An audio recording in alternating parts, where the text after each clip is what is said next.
So this is one of those since I'm already here projects.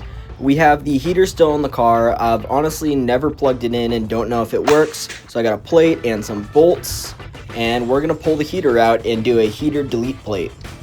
So as you can see, the heater's already kind of loose because I took the two nuts from the top that were holding in the heater and I took them to Home Depot just trying to get the bolts measured out. So those are already removed, but I still got to get the bottom two to get the heater fully out.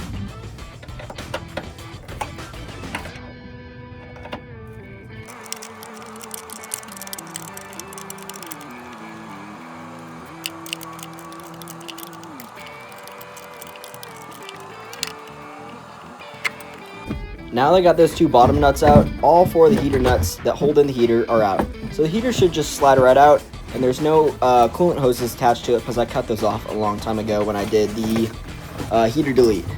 The heater controls were still attached, so I kind of just unscrewed them for now.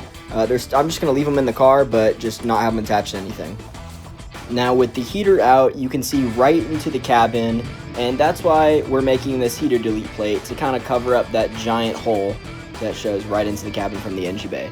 So we're going to take this sheet of aluminum and just cut it in half. There we go. Perfect. Kind of size it up, see how it fits.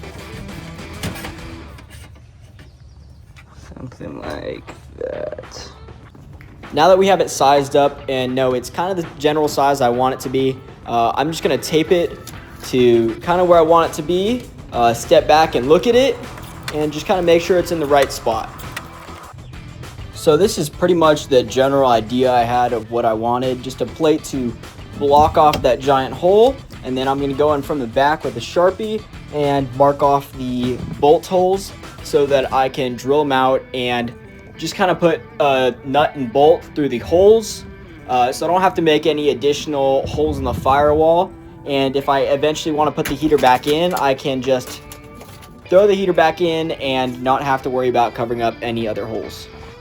So that's pretty much the general idea of what I wanted. I marked them off, and now I got to drill them out. After drilling out those holes, there was kind of a rigid surface on the other side, so I just wanted to sand that down and make sure it was all nice and smooth. So if I am wrenching on the car or doing something in the engine bay, I'm not going to just cut my hand on a piece of metal that's just out and open, or I just kind of want it to be all smooth and not stick out at all. I did end up also rounding off the corners because I didn't want it just to look like a giant metal sheet I just threw there. Kind of make it look nice with this sandpaper. It looks pretty nice after sanding and sanding down the corners. Here's how it ended up looking bolted into the car. As you can see, I used the factory heater bolt holes and just threw some nuts and bolts there to hold it in place. As you can see, it looks perfect from this view. And I'm just going to paint it black because I don't want this metal to end up rusting, or I don't want it to be really visible, so I just want to spray paint it black just to be less noticeable in the engine bay.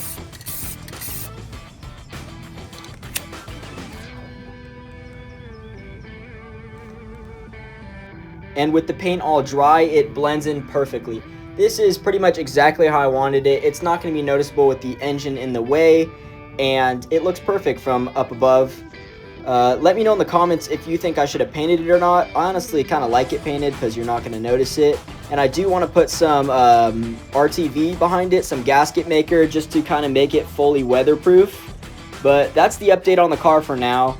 I definitely have something in the works regarding the engine, but until that happens, be sure to comment down below, like and subscribe, and just be ready for the next video because it might be me picking up the engine. I don't know if I get to anything before that, but there's the older engine just sitting in the garage and all my parts from the car and the empty engine bay, but it looks way better.